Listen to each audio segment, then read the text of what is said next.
शेख हसीना के प्रधानमंत्री पद से इस्तीफा देने से पहले भारत और बांग्लादेश के बीच संबंध मधुर थे, लेकिन उसके बाद दोनों देशों के बीच राजनयिक संबंधों में तनाव पैदा हो गया। बांग्लादेश में भारत विरोधी प्रदर्शन हो रहे हैं, हिंदुओं को निशाना बनाया जा रहा है, उनके मंदिरों को तोड़ा जा रहा है। इसके साथ ही बांग्लादेश अब दूसरा पाकिस्तान बनने की ओर अग्रसर हो गया है। भारत से संबंध बिगाड़कर बांग्लादेश अब पाकिस्तान से संबंध सुधार रहा है। जिस पाकिस्तान की सेना ने बांग्लादेश में हजारों लोगों को मौत के घाट उतारा, उसी पाकिस्तान की गोद में अब बांग्लादेश बैठने जा रहा है। हिंदुओं पर अत्याचार के मामले बढ़े। पाकिस्तान की तरह ही बांग्लादेश में भी हिंदुओं पर अत्याचार के मामले बढ़ते जा रहे हैं। इसको लेकर शांतिपूर्ण तरीके से प्रदर्शन करने वाले चिन्मय दास को गिरफ्तार करने से मामला और बिगड़ गया। अमेरिका ने भी हिंदुओं पर हो रहे हमले पर चिंता व्यक्त की है। अमेरिकी विदेश विभाग की प्रवक्ता मार्गरेट मैकलाउड ने कहा कि अमेरिका बांग्लादेश में एक स्वतंत्र लोकतंत्र देखना चाहता है। वहां रहने वाले हर व्यक्ति के मानव अधिकारों की रक्षा होनी चाहिए। उन्होंने कहा कि बांग्लादेश से अभी जो खबरें मिल रही हैं वो बेहद चिंताजनक है। हम हालात पर नजर रखे हुए हैं। हमें उम्मीद है कि वहां रहने वाला हर व्यक्ति अपने धर्म का पालन करते हुए जीवन जी सकेगा। भारत के उत्पादों का बहिष्कार।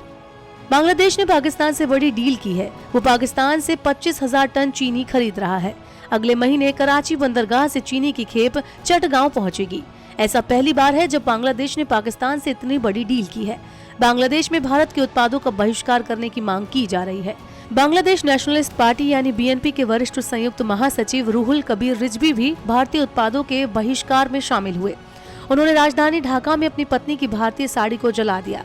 रिजवी ने लोगों से अपील की कि वो भारतीय उत्पादों को न खरीदें। नोटों से हटेगी शेख मुजीबुर रहमान की फोटो। बांग्लादेश की अंतरिम सरकार के प्रमुख सलाहकार मोहम्मद यूनुस ने बांग्लादेश के संस्थापक शेख मुजीबुर रहमान की फोटो हटाने का फैसला किया है।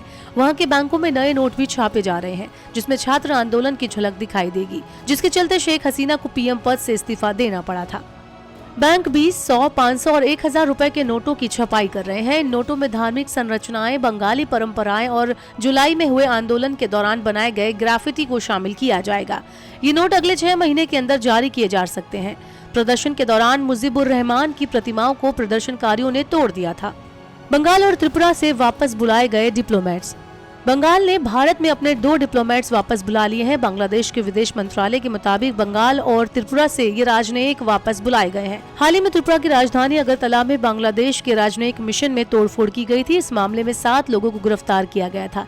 4 पुलिस अधिकारियों के खिलाफ भी कार्रवाई की गई थी। बांग्लादेश ने भारतीय उच्चायुक्त को तलब कर घटना पर विरोध जताया था। उन्होंने अपनी काउंसलर सर्विस भी बंद करने का ऐलान किया था। अब अपने डिप्लोमेट्स को भी वापस बुला लिया गया है। जिन डिप्लोमेट्स को वापस बुलाया गया उसमें बांग्लादेश के कार्यवाहक उप उच्चायुक्त शिकरादार मोहम्मद अशरफुर रहमान और त्रिपुरा से सहायक उच्चायुक्त आरिफुर रहमान शामिल हैं। शेख हसीना ने मोहम्मद यूनुस पर साधा निशाना।